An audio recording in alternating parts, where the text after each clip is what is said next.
আমার মশলা রেডি হচ্ছে। প্রথমে একটা শুকনো লঙ্কা দিয়ে দিলাম, এবারে অল্প করে আমি গোলমরিচ দিচ্ছি।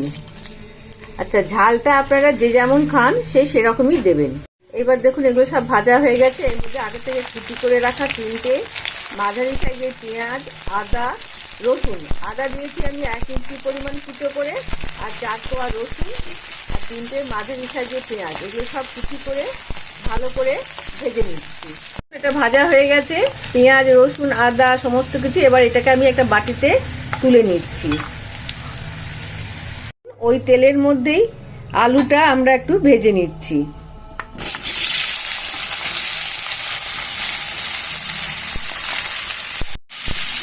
আলুটা খুব বেশি লাল করব না, অল্প একটু লাল করব। এবার আলুর মধ্যে দিয়ে দিচ্ছি হলুদ গুঁড়ো,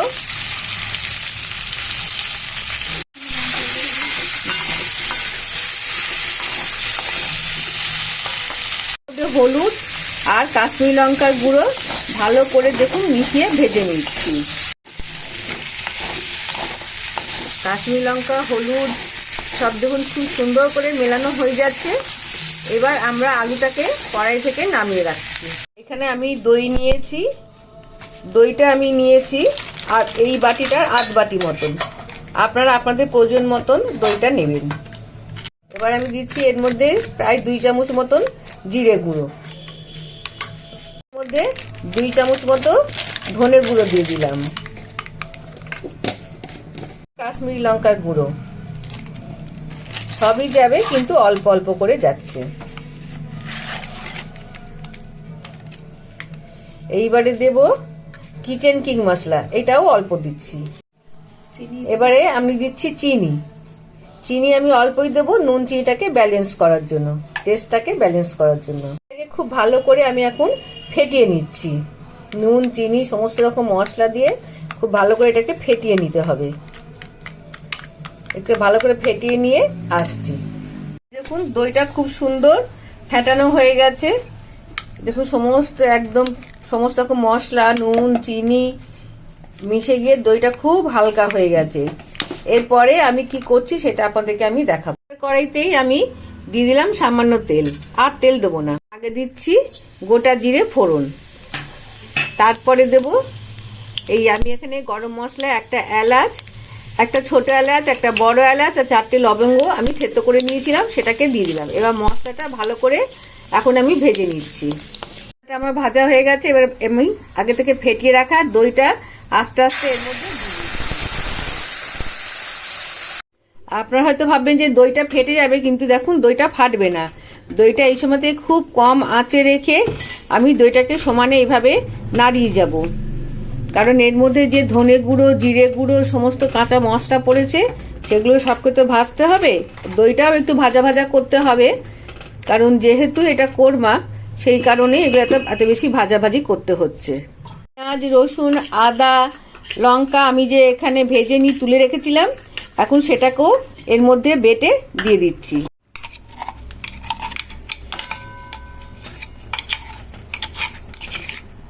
এবার আমি এখানে ওই মিক্সি ধোয়া জলটাও এর মধ্যে অ্যাড করে দিচ্ছি। দেখুন দইয়ের টেক্সচারটা কি সুন্দর এসেছে, কিন্তু দইটা একটুও ফাটেনি। আপনারা হয়তো ভাবছেন যে চারমগজ, কাজু বাদাম বাটা কিছুই দিলাম না, অথচ বলছি মুখে কোরমা মতন, তো ঝোলটা কি করে গাঢ় হবে? তো দেখুন তার একটা উপায় আপনাকে বলছি। এখানে 2 চামচ মতো চালের গুঁড়ি নিয়ে নিয়েছি। এবার এটাকে জল দিয়ে আমি একটু গুলে নিচ্ছি। এটা খুব সুন্দর গাঢ় ঘোল করে নেব, আর একটুখানি জল লাগবে আমার। ব্যাস হয়ে গেছে। এবার আমি এটাকে রেখে দিচ্ছি। দইটা কতটা ভাজা হলো দেখুন, দইটা ভাজা হয়ে গেছে, তেল ছেড়ে দিয়েছে। তেল ছেড়ে দেওয়া মানে দইটা ভাজা হয়ে গেছে। এর মধ্যে আমি আগে থেকে ওই কাশ্মীরি লঙ্কা আর হলুদ মাখানো যে আলুটা আছে, একটু তেলে নেড়ে নিয়েছিলাম, সেই আলুটা এবার আমি আস্তে আস্তে এর মধ্যে দিয়ে দিচ্ছি। এই দেখুন সম্পূর্ণ আলুটা আমি এর মধ্যে দিয়ে দিয়েছি। দিয়ে এটাকে দইয়ের সঙ্গে খুব ভালো করে আগে মিশিয়ে নিচ্ছি।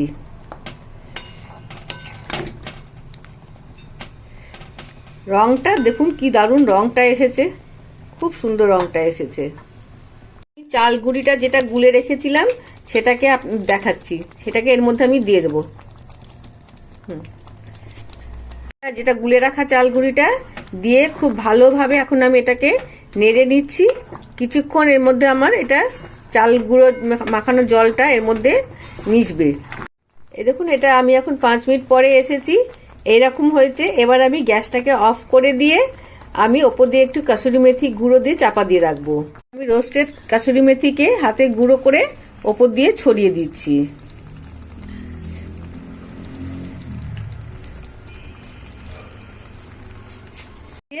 কিছুক্ষণ আমি স্ট্যান্ডিং টাইমে রেখে দেবো। তৈরি আমার আলুর লখনৌই কোরমা। তাহলে মগজ, কাজু বাদাম এগুলো ছাড়াও তরকারি গাঢ় করা যায়। আমি এখানে পুরোনো দিনের স্টাইলটা অনুকরণ করি। এই আলুর কোরমাটিকে আপনাদের কোথাও একটু ভালো লেগে থাকে তাহলে প্লিজ একটা লাইক করে দেবেন। একটা লাইক আমাকে মোটিভেট করে আরও এরকম সুন্দর সুন্দর রেসিপি আপনাদের সঙ্গে শেয়ার করার জন্য। যদি আমার রান্নাটিকে আপনাদের আরও ভালো লাগে তাহলে আপনাদের আত্মীয় স্বজন, বন্ধু বান্ধব সবারই সঙ্গে শেয়ার করে দেবেন। আর আমার চ্যানেলটিকে সাবস্ক্রাইব করে পাশে রাখা বেল আইকনটিকে প্রেস করে দেবেন। তখনই এরকম কোনো রকম রান্নার রেসিপি নিয়ে আসি সবার আগে নোটিফিকেশনটি আপনার কাছে চলে যাবে এবং আপনিও এটাকে দেখবেন। আশা করি আপনাদেরও শুধু আজকের দিনটা না, 2026-এর প্রত্যেকটা দিন ভালো কাটুক আপনাদের। 2026-এ প্রথম দিনটা, নতুন দিনটিকে আপনারা কিভাবে বর্ষবরণ করলেন সেটাও আমাকে জানাতে ভুলবেন না কিন্তু। দেখা হচ্ছে আবার।